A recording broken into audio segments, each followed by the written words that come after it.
Peut-on faire société en maison de retraite? Comment faire société dans un lieu où on n'a pas nécessairement choisi d'y venir? Comment on échange? Comment on partage?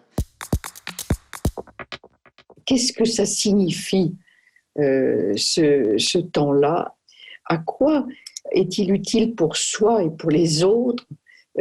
Comment essayer de cheminer pour ce développement, cet achèvement du temps de vie? Faire société en EHPAD renvoie à la façon dont on habite l'EHPAD. Si c'est se loger côte à côte de manière anonyme, on ne fera jamais société.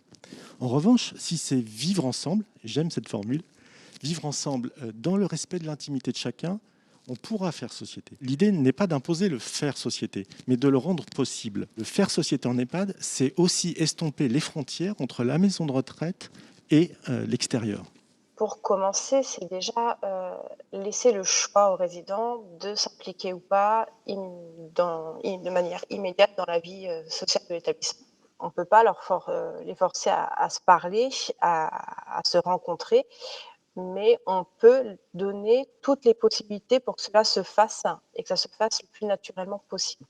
On s'est dit, on va nous créer un festival, le premier festival culturel en direct des EHPAD et des résidents-services. Et l'objectif était multiple. Et tout d'abord, bien entendu, apporter des spectacles de qualité et surtout de rendre les résidents acteurs. Et grâce à cela, on a pu créer une exposition, du coup, en ligne, dématérialisée, digitale, comme on dit, pour aussi montrer que c'est pas parce qu'on est, du coup, en EHPAD qu'on s'arrête, en fait, du coup, de créer et donc de faire société.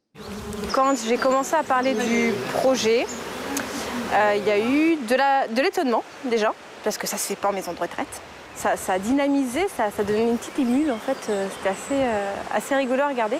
Et ça s'est fait assez naturellement en fait. La rencontre, c'est vraiment très enrichissant et pour eux et pour nous. Le plus important, c'est d'écouter la parole des personnes âgées. Ce qui peut donner sens à notre métier, c'est d'abord de comprendre ce qu'est cette situation d'agisme dans laquelle vit notre société, dans laquelle nous vivons, nous. Le sens de notre travail, c'est de faire comprendre à la société que cet agisme est fou et faire comprendre que nos aînés sont des citoyens, des hommes et des femmes à part entière. On doit les aider dans leur autonomie pour qu'ils puissent continuer à leur façon, à leur rythme, avec leur capacité à faire société. Pour faire société, il y a une façon d'habiter et il faut vraiment habiter. Les établissements doivent devenir des domiciles, point. Pourquoi aujourd'hui les résidences-services seniors ont autant d'attrait? Parce que ce sont des domiciles. Vivre, c'est pas seulement manger, dormir et regarder la télévision. C'est aussi exercer sa curiosité. C'est aussi vibrer à la musique, avoir envie de chanter. La vie, elle est culturelle, elle est affective, relationnelle, sociale, spirituelle. Le désir est là jusqu'au bout de la vie, même chez des personnes très âgées qui n'ont plus leur faculté cognitive, il y a une autonomie du désir jusqu'au bout. Je pense que ce que l'année 2020, en tout cas pour nous a apporté, c'est de revenir au sens profond de notre mission et de revenir aussi à l'importance du lien. Et faire société, qu'est-ce que c'est? C'est être ensemble. Et donc faire société en maison de retraite, c'est naturel, c'est évident, c'est le cœur même de notre métier. Il y a beaucoup de manières de le faire. Et je crois qu'on a aussi appris en 2020 à voir comment on pouvait être peut-être plus en lien que jamais, y compris à distance.